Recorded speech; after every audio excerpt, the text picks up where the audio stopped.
This video is sponsored by Picastro. It's like Instagram for space nerds.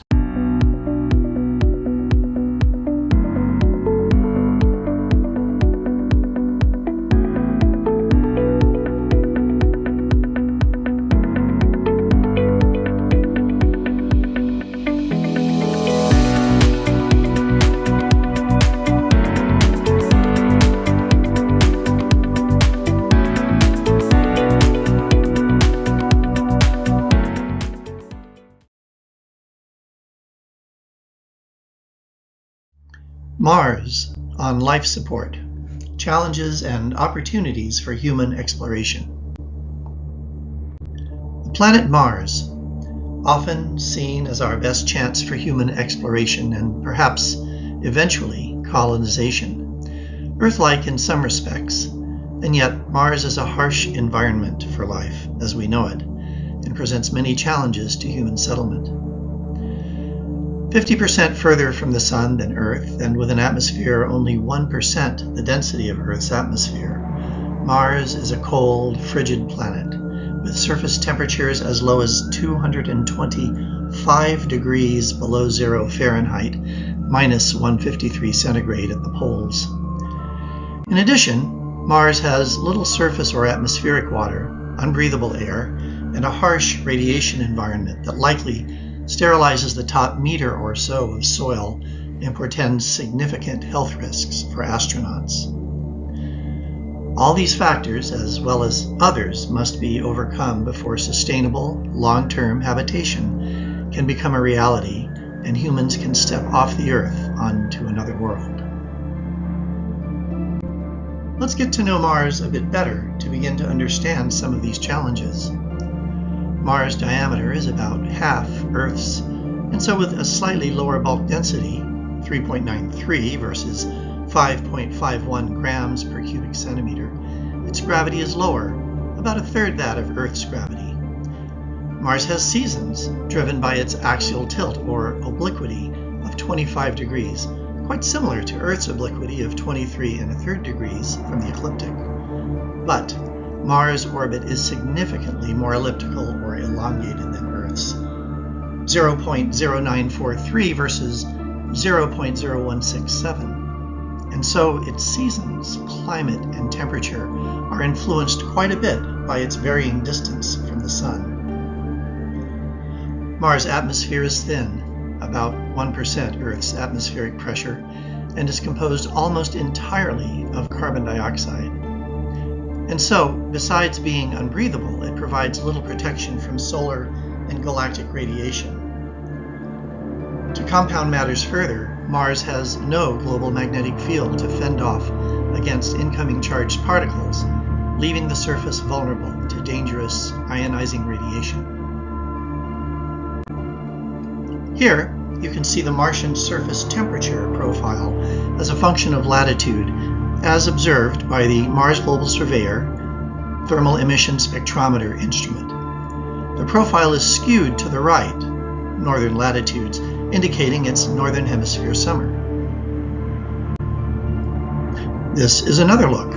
Here we see a global map of the Martian surface as measured by the Thermal Emission Spectrometer aboard the Mars Global Surveyor spacecraft. During northern hemisphere summer, here, blues and purples are cold temperatures, yellows and reds warmer. This is a similar map showing average nighttime temperatures of the Martian surface for the same date. Due to the low density of the Martian atmosphere, the temperature of the surface is controlled primarily by solar heating and infrared cooling to the atmosphere and space, rather than heat exchange with the atmosphere.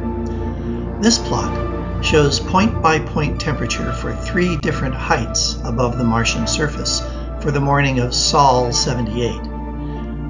The plot shows that temperatures can vary by as much as on the order of 20 degrees centigrade over just 1 meter in height. This is due to the extremely rarefied Martian atmosphere, which is highly inefficient at transporting heat. Because of its thin atmosphere and loss some 4 billion years ago of its internal dynamo that generates Mars' global magnetic field, There is little shielding on Mars to prevent ionizing particle radiation from reaching the surface. As can be seen in this slide, the radiation dose for a 500-day stay on Mars is about 1,000 times the annual dose on Earth at sea level. This radiation comes from two sources: solar energetic particles, or SEPs, and galactic cosmic rays, or GCRs. Throughout the entire trip, which will last perhaps 3 years or so, astronauts must be protected from damaging particle radiation from the Sun, which regularly releases steady streams of solar particles, or solar wind, as well as occasional larger bursts of energy such as solar flares and coronal mass ejections.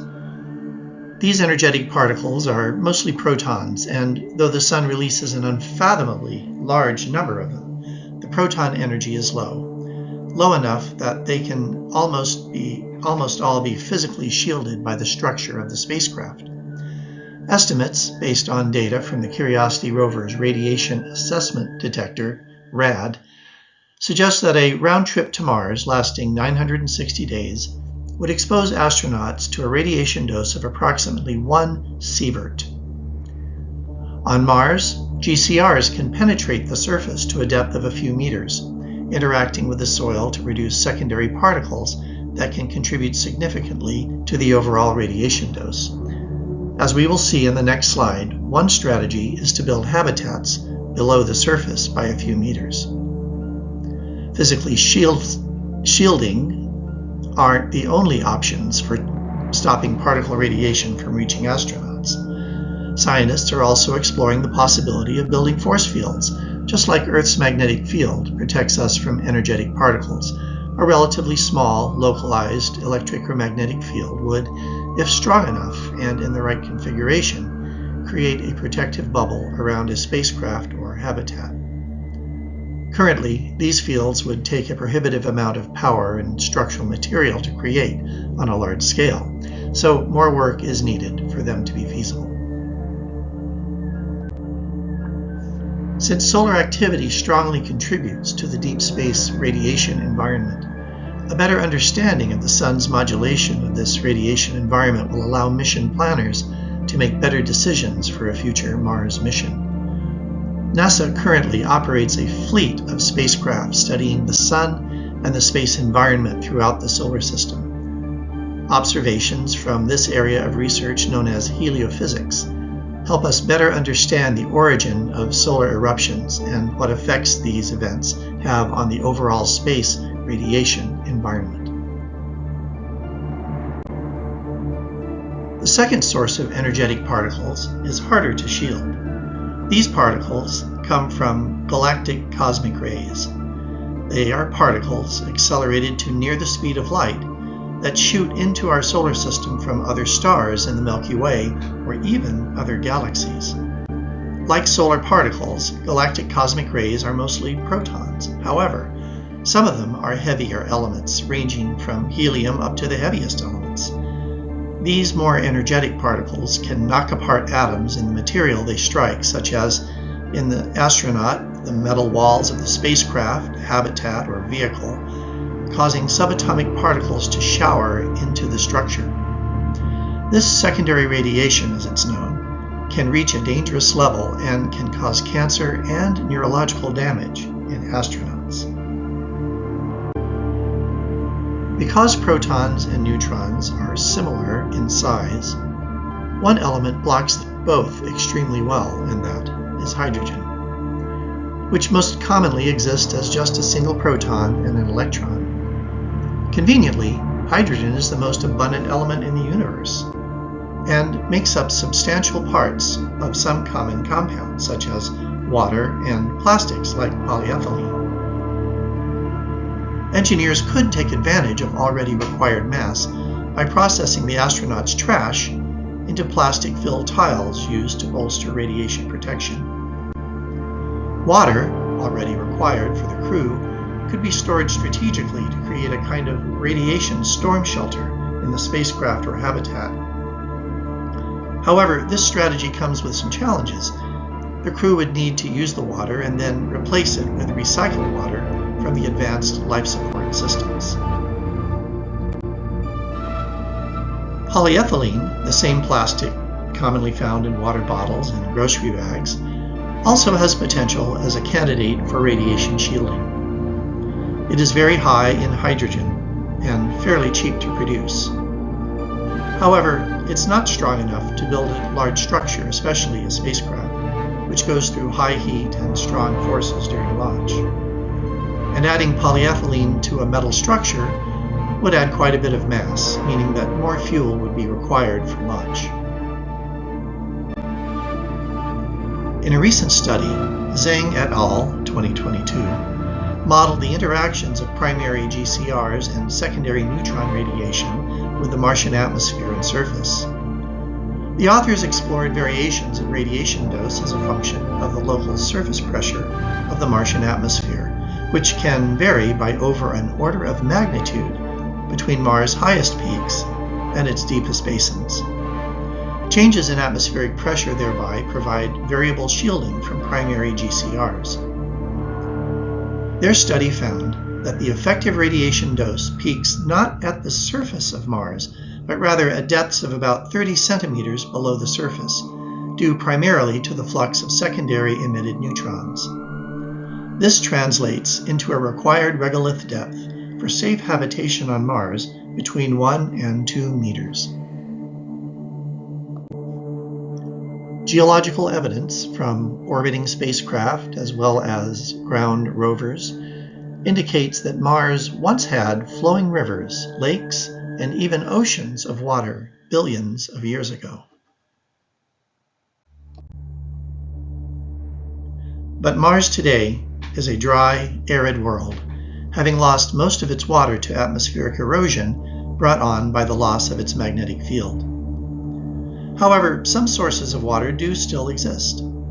Early missions will likely rely on both pre-supplied water and local extraction from shallow ice.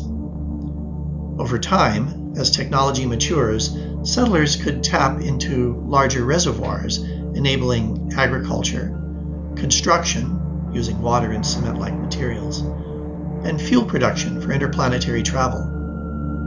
SpaceX, NASA, and other organizations envision human missions to Mars in the next few decades, perhaps sooner. Their success will depend heavily on the ability to find, extract, and efficiently use Martian water. Water on Mars will serve 3 critical functions for human explorers: life support, radiation shielding, and fuel production. Future astronauts will need water for drinking, hygiene, and growing plants. Water recycling systems similar to those used on the International Space Station will be employed to maximize efficiency. Extracted Martian water can supplement these systems. NASA is exploring technologies to create rocket fuel on Mars using in situ resource utilization, also called ISRU. This would involve using Martian resources like carbon dioxide, water, and sunlight to produce methane and oxygen, which are needed for a return journey to Earth. One proposed method involves using genetically engineered microbes to convert carbon dioxide and water into methane and oxygen. Another technology, MOXIE, has already demonstrated the ability to extract oxygen from the Martian atmosphere. Choice of a landing site must be heavily weighted toward significant sources of water. Currently, there is a heavy preference for landing in the northern hemisphere, which is generally lower in elevation and provides more atmosphere to slow a landing spacecraft. But in addition, we now know that a large part of the northern hemisphere contains abundant water ice, which strengthens the argument for landing a crewed mission there. The North Polar Cap, in particular, holds a vast reservoir of water that, if melted, could cover the entire planet in oceans tens of meters deep. When it comes to the northern hemisphere of Mars, the Arcadia Planitia region is a desirable target. There is plenty of water ice there, widespread and accessible under only 30 centimeters or so of regolith.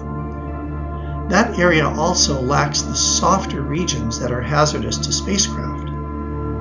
The data shows that any spacecraft attempting to land in the widespread softer regions would likely get stuck in the fine dust.